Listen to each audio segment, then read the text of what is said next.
What is a book of mirrors, and do you keep one? Before I give you my answers, though, to these questions, I want to get yours. So drop a line in the comments to let me know what your understanding of the Book of Mirrors is and whether or not you keep one. Okay, so while most of us have heard of a Book of Shadows, fewer of us may be aware of the Book of Mirrors. So let's start at the beginning. What is a Book of Mirrors? The concept of a Book of Mirrors in a pagan or witchcraft context is a relatively modern invention and does not originate from any specific ancient tradition or text. It's a term used primarily within some contemporary pagan and Wiccan traditions. The idea behind a Book of Mirrors is similar to that of a spiritual journal or diary. It serves as a personal reflective tool where practitioners record their thoughts, their feelings, their experiences, and insights gained during their spiritual journey. Unlike the Book of Shadows, which is another common tool in modern witchcraft, often used to record spells, rituals, and other practical magical information, the Book of Mirrors is more introspective. It's a place for self-reflection, personal growth, and exploring the inner self. It's named for its function as a mirror of the soul, reflecting the practitioner's innermost thoughts and spiritual development. Merry meet everyone, I'm Witch Hazel, sharing with you what I've learned over the years about merging the practical, hands-on side of witchcraft with the often more elusive spiritual side of the practice. The key concept, which I like to relate everything back to, is the idea of strengthening the intuition in order to deepen the divine connection. As we're going to see in this video, the Book of Mirrors is an excellent option for this. You'll also find my 4-step guide to strengthening intuition linked in the description. So if you want to see some major advances in your magical manifesting abilities within 30 days or so, pick that up as well. For right now though, let's get back to the Book of Mirrors.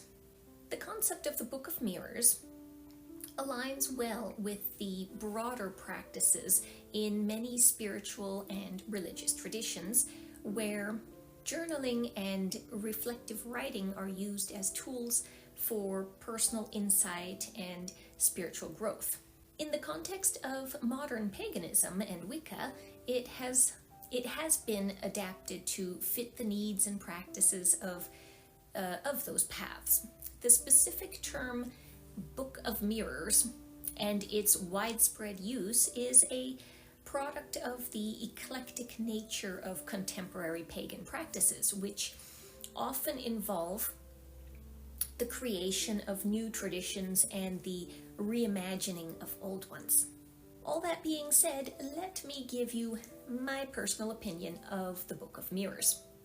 First off, I think it's a wonderful practice. I am a long-time journaler and I find it very helpful to spend time in contemplation and writing down my thoughts mostly. I believe this practice of contemplation is vital to any meaningful spiritual practice. However, I understand that not everyone enjoys writing.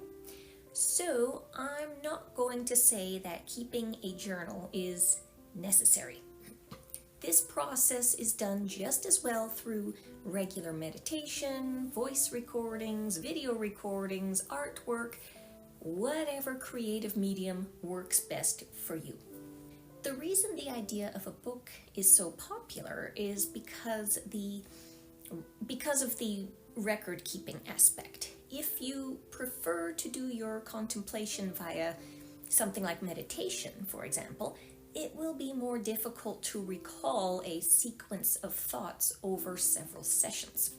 We can argue this isn't necessary, but I've found that this kind of comparison of multiple journal entries often leads to further contemplation and aha moments.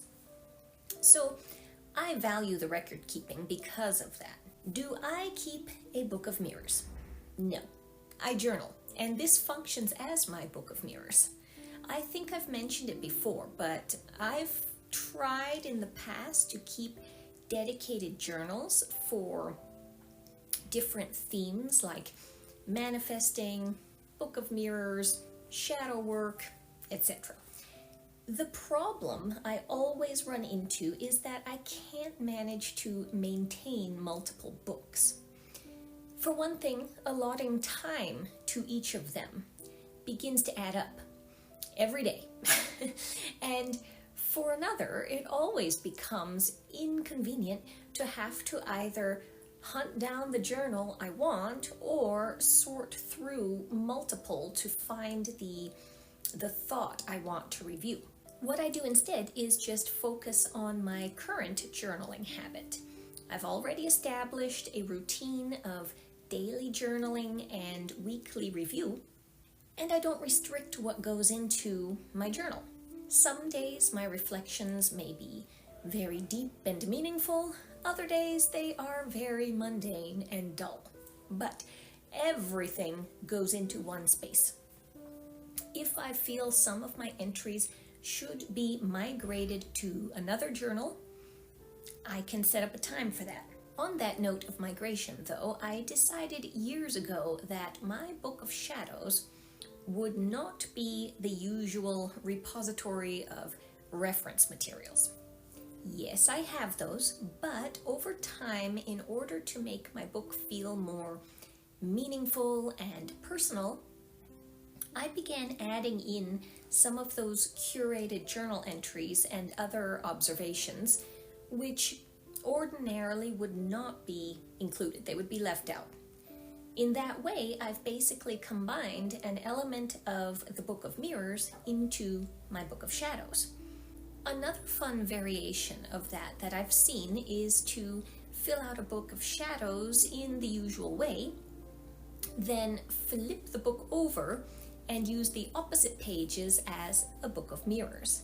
I like the idea of this kind of combining of themes because I want my Book of Shadows to be an heirloom or a keepsake, in which case I think it would be more meaningful for whoever inherits it to get glimpses of me in there as well.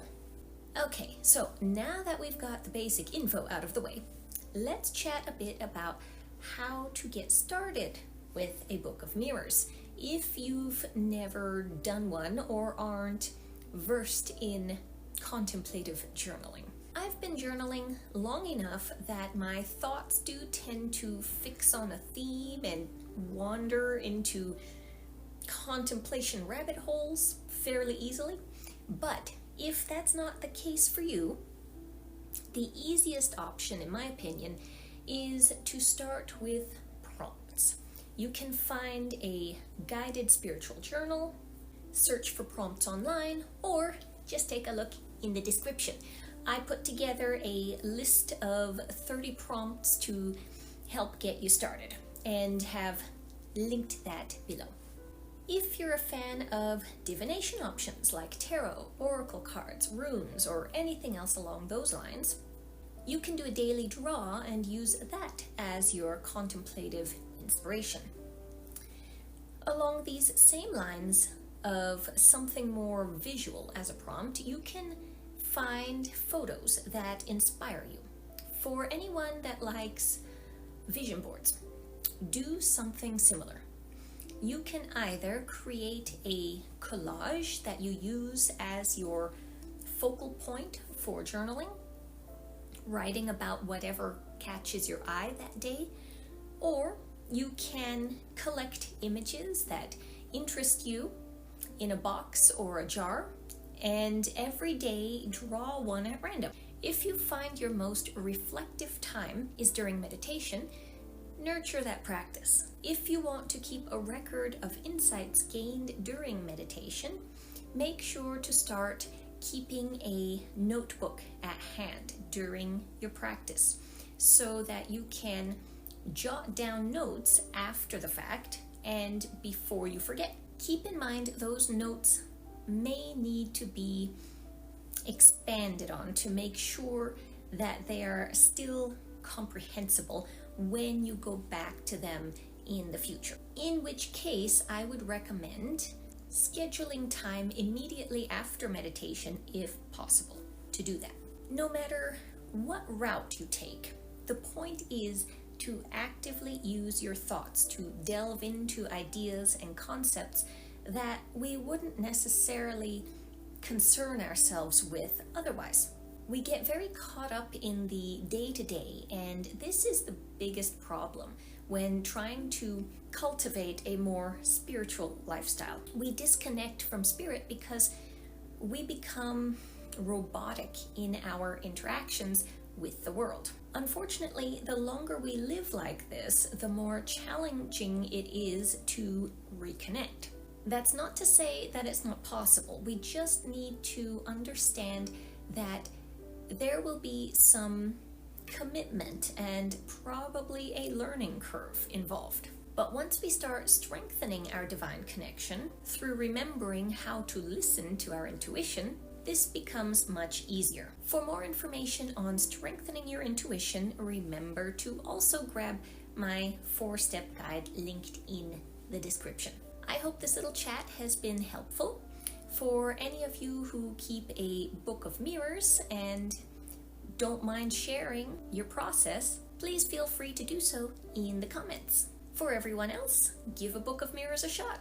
It can be a great addition to the spiritual journey. Thanks again for joining me, and until next time, everyone, blessed be.